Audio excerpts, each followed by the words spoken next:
Good morning सर्वांना. तर आज मी बनवत आहे चुलीवर स्वयंपाक, कारण घरात चालू आहे किचनचं काम थोडंसं. तर मी वांगं परतीणार आहे हिरव्या मिरचीत आणि एकदम साध्या पद्धतीने बनवणार आहे. तर आपण तेलात जर वांगं छान परतून घेतलं ना की शिजायला जास्त वेळ नाही लागत आहे.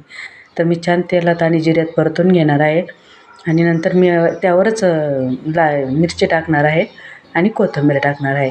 तर नुसतं वापरून आणि थोडंसं पाणी टाकून जरी केलं ना तरी पण लवकर शिजतं, कारण तेलात ते चांगलं परतलं जातं. तर मी याला 5-10 मिनटं परतून घेऊन आणि खाण्यासाठी तयार आपलं वांगं होणार आहे. तर नक्की असं तुम्ही करून बघा. जास्त पाणी वगैरे नाही टाकायचं जर टिफिनसाठी करायचं असेल तर. आणि थोडंसं शेंगदाण्याचं कूट टाकलेलं आहे. कोणाला टाकायचं असेल तर टाकू शकता.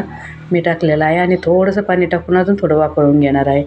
कारण काय होतं, देठ राहतं ना, तसंच पोळी शिजल्या जातात, पण देठासाठी थोडं पाणी टाकून. आणि हे मी आहे ना पापडाच्या पिठाचं धपाटे केलेले आहेत आणि ह्याची रेसिपी मी तुम्हाला दुपारी टाकते. आणि पूजेसाठी फुलं तोडत आहे, कारण फुलं थोडी उशिरा उमलतात ना. आणि ही शमीपत्र. चला बाय.